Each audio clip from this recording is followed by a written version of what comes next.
Good morning students. CCA online education channel में आप सभी विद्यार्थियों का स्वागत है।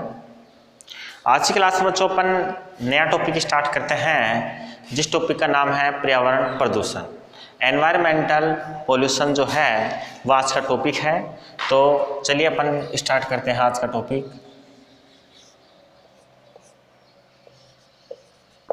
पर्यावरण प्रदूषण। देखो बच्चों, पर्यावरण प्रदूषण के बारे में अपन ने लास्ट क्लास में भी थोड़ी सी चर्चा की थी कि पर्यावरण क्या होता है और प्रदूषक क्या होते हैं। प्रदूषकों के द्वारा जो पर्यावरण है वो किस प्रकार से प्रदूषित होता है और विभिन्न वैज्ञानिकों के द्वारा पर्यावरण के संबंध में दी गई जो परिभाषाएं थी उनके बारे में अपन लास्ट क्लास में चर्चा कर ली थी। आज अपन ये देखते हैं कि पर्यावरण प्रदूषण कौन कौन से प्रकार के होते हैं और इन प्रदूषकों के कारण क्या होते हैं, इनसे हमें किस प्रकार से बचना चाहिए और ये किस प्रकार का दुष्प्रभाव अपने जीवन के ऊपर, पृथ्वी के ऊपर जो जीव है उस जीव के ऊपर ढालते हैं। इस आधार पर यदि हम बात करें तो सबसे पहले अपन बात करते हैं पर्यावरण प्रदूषण के प्रकारों की। तो पर्यावरण प्रदूषण के अंतर्गत आपके जैसे जल प्रदूषण है, वायु प्रदूषण है, मृदा प्रदूषण है, ध्वनि प्रदूषण है और साथ ही में आपके जो विभिन्न प्रकार के जो प्रदूषण हैं उनका अपन यहाँ पे अध्ययन करेंगे। तो सबसे पहले अपन नाम लिख लेते हैं यहाँ पर्यावरण प्रदूषण। ये निम्न प्रकार के होते हैं, ये निम्न प्रकार के होते हैं। देखो बच्चों, ये कौन कौन से प्रकार हैं। पहला है जल प्रदूषण, दूसरा है वायु प्रदूषण, तीसरा है ध्वनि प्रदूषण, चौथा है मृदा प्रदूषण, पांचवा है नाभिकीय प्रदूषण,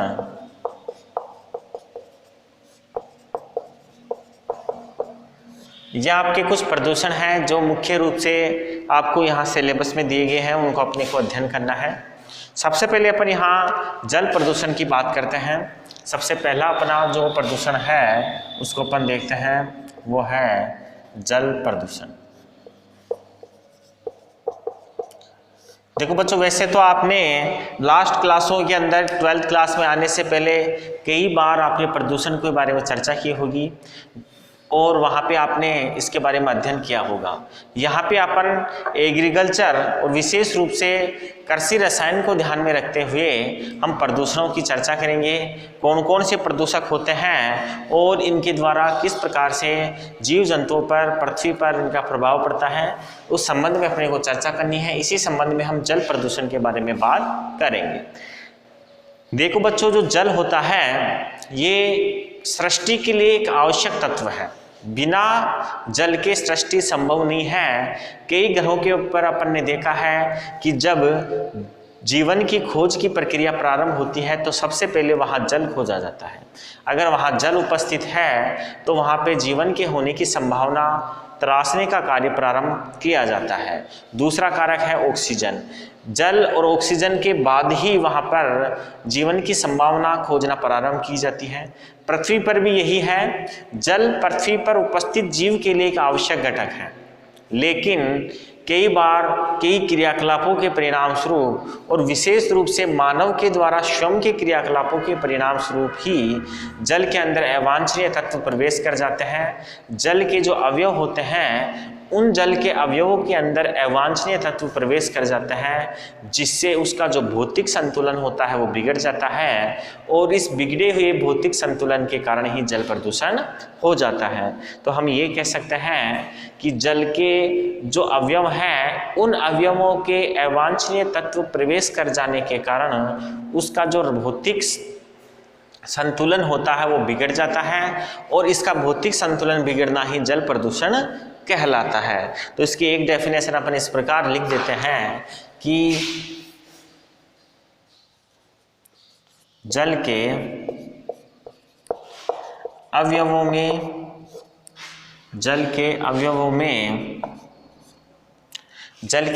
में अवांछनीय तत्व प्रवेश कर जाने से, जल के अवयवों में अवांछनीय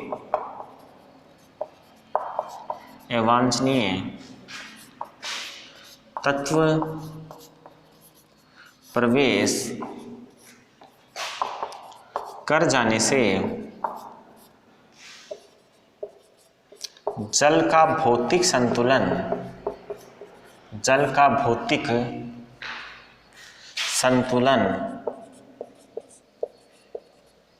बिगड़ जाता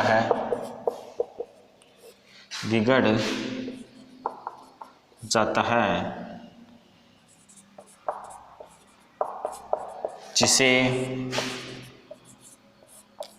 जल प्रदूषण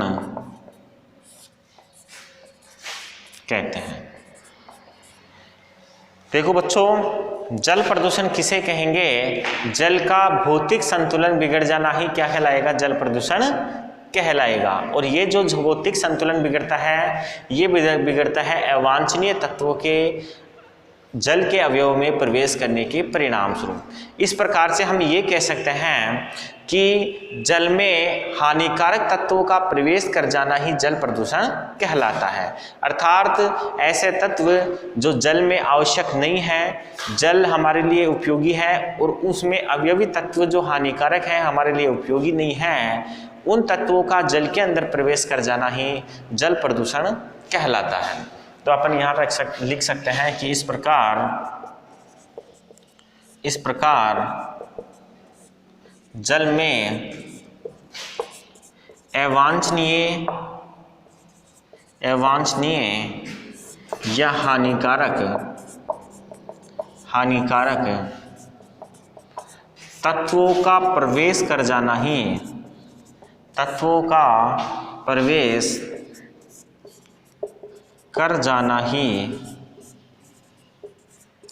जल प्रदूषण कहलाता है। देखो बच्चों, जल के अंदर अवांछनीय और हानिकारक जो प्रदूषक होते हैं, उन हानिकारक प्रदूषकों का प्रयोग पहुंच जाना ही, उनका तत्वों का प्रवेश कर जाना ही जल प्रदूषण की श्रेणी में आता है। अब अपन आगे बात करें तो कई प्रकार के प्रदूषक हैं जिसके कारण जल प्रदूषण होता है, उन्हें हम जल प्रदूषक कहते हैं। ऐसे पदार्थ जिसके कारण जल प्रदूषण होता है जल प्रदूषक कहलाते हैं। और कई प्रकार के जल प्रदूषक हैं जिसके बारे में अपन आगे बात करेंगे। सबसे पहले अपन बात करते हैं जिन पदार्थों के कारण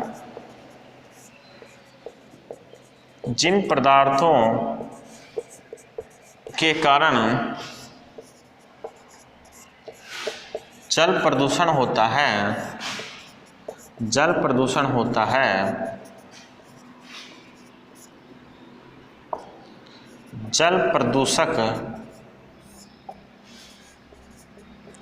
कहलाते हैं। देखो बच्चों, जिन पदार्थों के कारण जल प्रदूषण होता है, उन प्रदूषकों को ही अपन क्या बोलते हैं?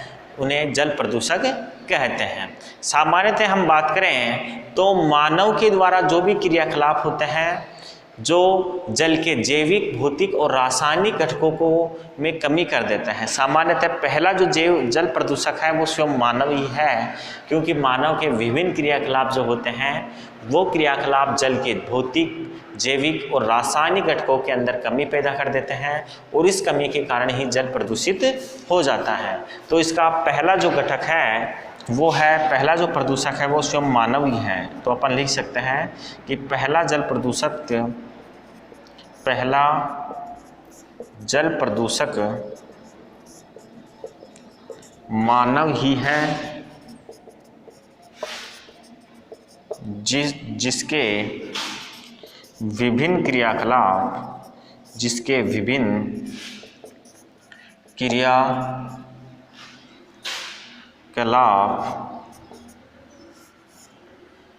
क्रियाकलाप जल के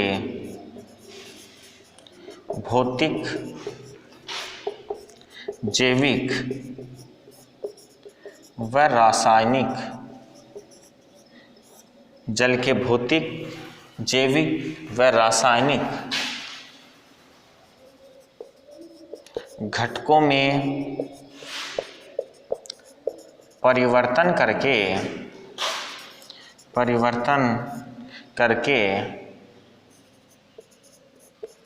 जल प्रदूषण उत्पन्न करते हैं। देखो बच्चों, पहला जो कारक है वो है स्वयं मनुष्य ही है जो जल प्रदूषण करने के लिए उत्तरदायी है। मनुष्य के विभिन्न क्रियाकलाप हैं, उन क्रियाकलापों के परिणाम स्वरूप ही जल प्रदूषण होता है और विभिन्न क्रियाकलापों के परिणाम स्वरूप जल का जो भौतिक होता है, रासायनिक होता है और जो जैविक कार्य होते हैं, ये कार्य परिवर्तित हो जाते हैं। इन कार्यों में कमी हो जाती है, इन घटकों के अंदर नुकसान होता है, जिसके परिणाम स्वरूप जल प्रदूषण होता है। दूसरे कारण की यदि हम बात करें तो दूसरे कारण भी हैं कुछ, जिसके बारे में अपन बात करें उससे पहले आप इसका स्क्रीनशॉट लीजिए, फिर अपन आगे देखते हैं।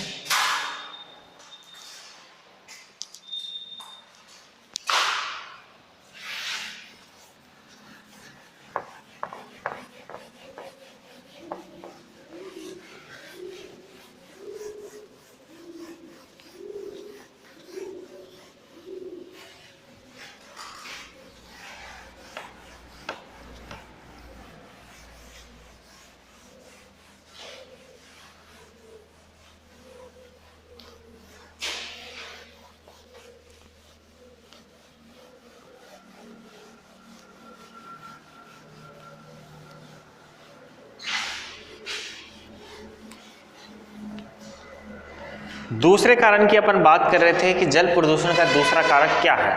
तो बच्चों, जल प्रदूषण का जो दूसरा कारक है वो है चट्टानों का विखंडन, मृदा का क्षय, खनिज पदार्थ, पोषक तत्व, मृत पशु वानस्पतिक पदार्थ और सूक्ष्म जीवों के सड़ने की प्रक्रिया। ये कुछ कारण हैं जो मानव निर्मित नहीं है, प्रकृति के द्वारा ही होते हैं, लेकिन ये भी जल प्रदूषण के कारण बन जाते हैं। सबसे पहले अपन बात करते हैं दूसरे कारणों में। तो पहला कारक है चट्टानों का विखंडन। दूसरे कारकों के अंदर हम यदि बात करें तो दूसरे कारक हैं, दूसरे कुछ अन्य कारक हैं, दूसरे कुछ अन्य कारक हैं जो जल को प्रदूषित करते हैं। इन कारकों की यदि हम बात करें तो पहला इसके अंदर कारक है बच्चों, वो है चट्टानों का अपघटन। इसके अलावा मृदाक्षय, इसके अलावा दूसरा कारक है बच्चों वो है मृदाक्षय। मृदाक्षय के अलावा यदि हम बात करें तो बच्चों खनिज पदार्थ और पोषक तत्व जो होते हैं वो भी जल प्रदूषण करते हैं। खनिज पदार्थ, पोषक तत्व, विभिन्न प्रकार की वनस्पति, विभिन्न प्रकार की वनस्पति और इसके अलावा यदि हम बात करें तो मृत जीव जंतुओं के अवशेष, मृत जीव जंतु अवशेष, मृत जीव जंतु अवशेष हैं, ये भी क्या करते हैं, पर्यावरण प्रदूषण को और विशेष रूप से जल प्रदूषण को बढ़ाने का काम करते हैं। इसके अलावा सूक्ष्म जीवों के द्वारा जो किण्वन की प्रक्रिया होती है वो भी पर्यावरण प्रदूषण करती है। सूक्ष्म जीवों के द्वारा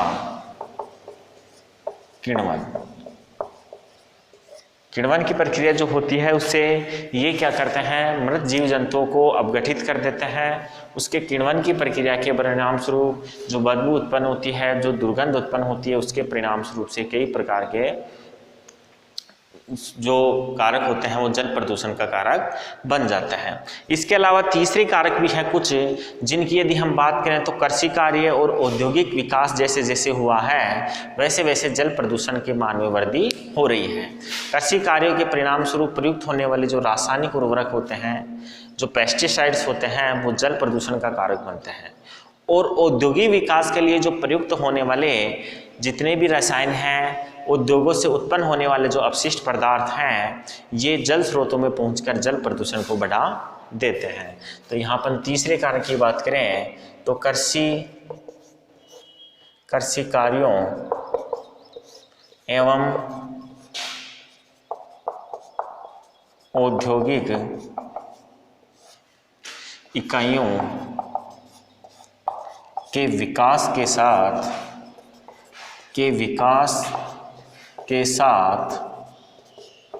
जल प्रदूषण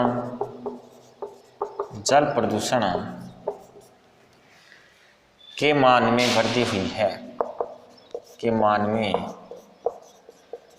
वृद्धि हुई है, देखो बच्चों, जैसे जैसे औद्योगिक विकास हुआ है, जैसे जैसे कृषि कार्यों में वृद्धि हुई है, वैसे वैसे जल प्रदूषण के कारक हैं वो बढ़ते जा रहे हैं।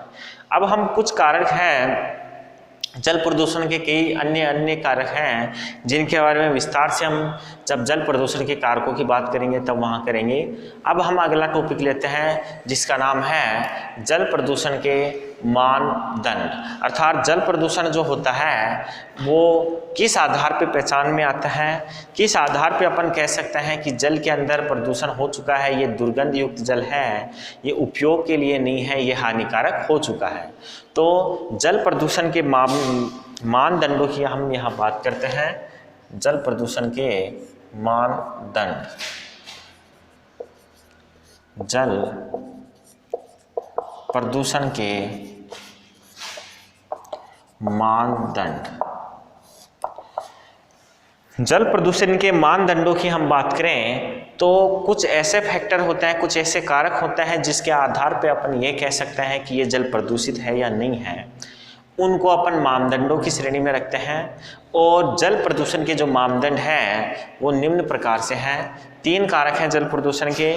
पहला है 3 मानदंड है जल प्रदूषण के। पहला है प्राकृतिक या भौतिक मानदंड, दूसरे प्रकार का जो मानदंड है उसे बोलते हैं रासायनिक मानदंड, और तीसरा है जैविक मानदंड। इन तीनों के आधार पर पता लगाया जाता है कि जल प्रदूषण हुआ है या नहीं हुआ है। तो सबसे पहले अपन यहाँ लिखते हैं कि जल प्रदूषण के निम्न मानदंड हैं। जल प्रदूषण के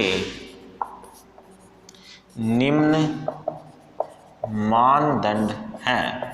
जल प्रदूषण के बच्चों निम्न मानदंड हैं। पहला जो मानदंड है बच्चों वो है प्राकृतिक या भौतिक।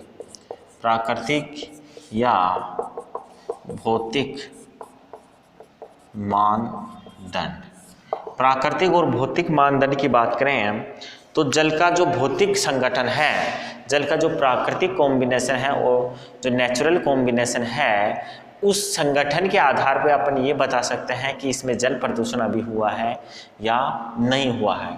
जैसे अगर हम बात करें तो पानी का जो रंग होता है, उसकी जो गंध होती है, उसकी अम्लीयता और जो सघनता होती है, उसके माध्यम से अपन ये कह सकते हैं कि जल स्वच्छ है या प्रदूषित हो चुका है।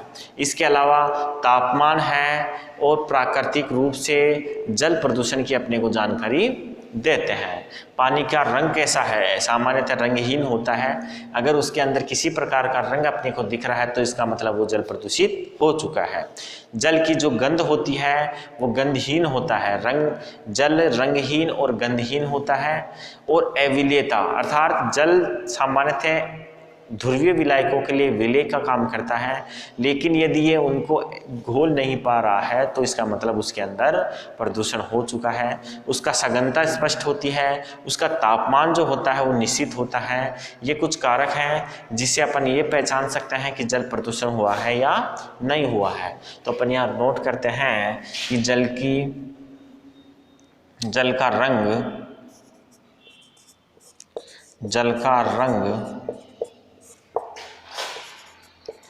जल की गंध,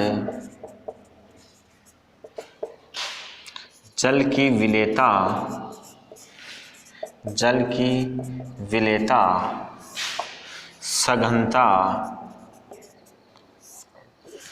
व तापमान, जल का रंग, गंध, विलेयता, सघनता और तापमान, ये कुछ कारक हैं, ये भौतिक या प्राकृतिक कारक हैं जो हमें आदि प्राकृतिक कारक हैं, आदि प्राकृतिक कारक हैं जो जल प्रदूषण की जानकारी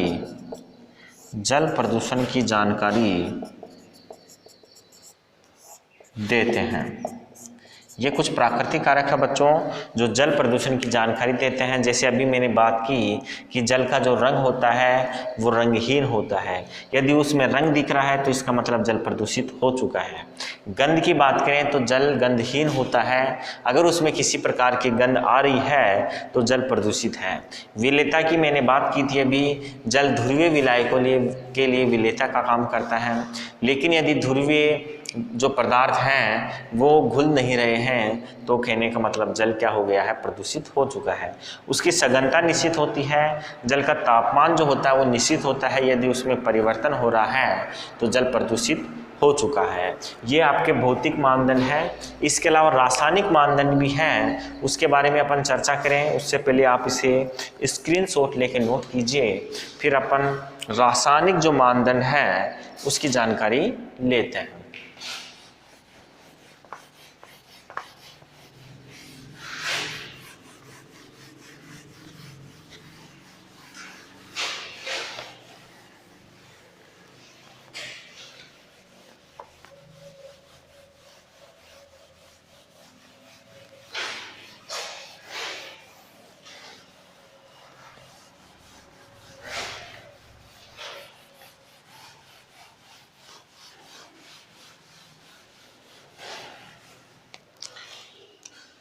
दूसरे प्रकार का बच्चों जो मानदंड है उसे अपन बोलते हैं रासायनिक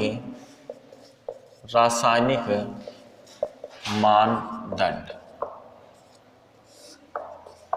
जल का रासायनिक संगठन किस प्रकार का है? कुछ रासायनिक क्रियाएं होती हैं जिनसे अपने को जल के प्रदूषण के बारे में जानकारी प्राप्त होती है।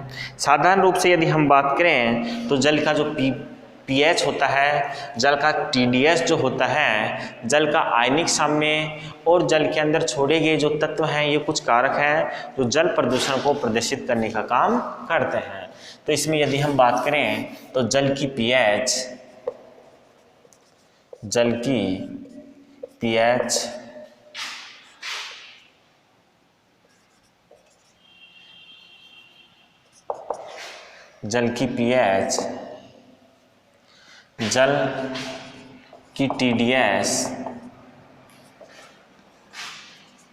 जल का आयनिक साम्य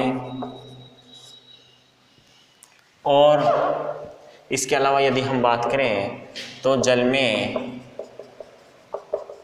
छोड़े गए तत्व, ये कुछ कारक हैं। जल की pH की यदि हम बात करें तो हमेशा जल उदासीन प्रकृति का होता है, अर्थात pH का मान 7 होता है। यदि pH परिवर्तित हो रही है जल की तो इसका मतलब यह है कि जल क्या हो चुका है, प्रदूषित हो चुका है। इसी प्रकार जल की जो TDS होती है वो भी निश्चित होती है। जल का आयनिक साम्य जो होता है वो भी एक निश्चित होता है, यदि उसमें परिवर्तन होता है तो इसका मतलब जल प्रदूषित हो चुका है। जल के अंदर जो आयन होते हैं उन आयनों की मात्रा निश्चित होती है। यदि जल के अंदर उपस्थित जो आयन हैं उन आयनों की या उन तत्वों की मात्रा कम ज़्यादा हो रही है तो जल प्रदूषित होने की श्रेणी में आ जाता है। इसके अलावा घुलनशील जो ऑक्सीजन है वो भी क्या प्रदर्शित करती हैं, जल के प्रदूषण की जानकारी देती है। घुलनशील ऑक्सीजन जिसको DO के नाम से जानते हैं। डिजॉल्व ऑक्सीजन की जो मात्रा होती है, जल में घुली हुई जो ऑक्सीजन है, वो एक निश्चित मान होती है कि कहाँ तक जल के अंदर ऑक्सीजन कितनी % मात्रा में घुली हुई उपस्थित है। यदि वो उससे कम मात्रा में जल में उपस्थित है ऑक्सीजन घुली हुई, तो जल प्रदूषण की श्रेणी में आ जाता है। इसके अलावा जो रासायनिक ऑक्सीजन है, रासायनिक ऑक्सीजन और रासायनिक ऑक्सीजन के अलावा यदि हम बात करें तो जल में उपस्थित जो जैविक ऑक्सीजन है, ये भी जल प्रदूषण के संबंध में जानकारी देती है। जैविक ऑक्सीजन की मात्रा, जैविक ऑक्सीजन की मात्रा, रासायनिक ऑक्सीजन की मात्रा और आपके घुलनशील ऑक्सीजन की जो मात्रा होती है,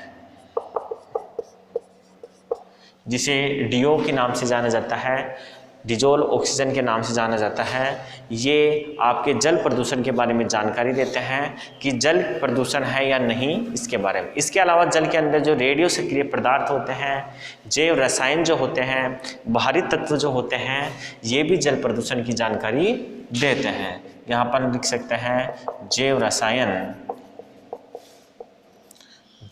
रसायन जो होते हैं। इसके अलावा भारी तत्व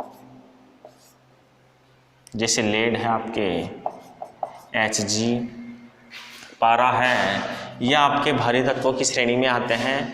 ये भी जल प्रदूषण के बारे में जानकारी अपने को देते हैं। रेडियो सक्रिय पदार्थ और औद्योगिक रसायन भी अपने को जल प्रदूषण की जानकारी देते हैं। रेडियो सक्रिय पदार्थ, रेडियो सक्रिय पदार्थ, और इसके अलावा आपके हैं औद्योगिक रसायन। ये कुछ पदार्थ हैं जिन पदार्थों की उपस्थिति रासायनिक रूप से जल प्रदूषित होने की जानकारी अपने को देते हैं। इन पदार्थों की एक निश्चित मात्रा, एक निश्चित लिमिट तक जल में उपस्थिति अनिवार्य है। यदि वो उससे कम या ज़्यादा हो जाती है तो जल प्रदूषण की श्रेणी में आ जाता है। इसके अलावा एक और मानदंड है जिसे अपन बोलते हैं जैविक मानदंड। तीसरे प्रकार का मानदंड जो है बच्चों, वो है जैविक मानदंड। जैविक मानदंड की यदि हम बात करते हैं तो देखो बच्चों, जैविक मानदंड के अंतर्गत वे सम्मिलित होते हैं जो जैविक क्रियाएं होती हैं, जीवाणु होते हैं, शैवाल होते हैं, प्रोटोजोआ और कठोर कवच वाले कुछ छोटे जीव होते हैं जो जल के अंदर उपस्थित होते हैं। इनकी मात्रा भी भरे हुए जल, एकत्रित जल के अंदर एक निश्चित मात्रा में होती है। यदि इनकी मात्रा कम ज़्यादा हो जाती है तो ऐसी स्थिति में जल प्रदूषण की श्रेणी में आ जाता है। तो अपन लिख सकते हैं जैविक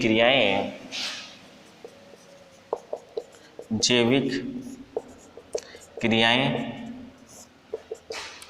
जीवाणु, विषाणु, प्रोटोजोआ, जीवाणु, विषाणु, प्रोटोजोआ और आपके शैवाल जो होते हैं, और साथ ही में कठोर कवच वाले सूक्ष्म जीव, शैवाल,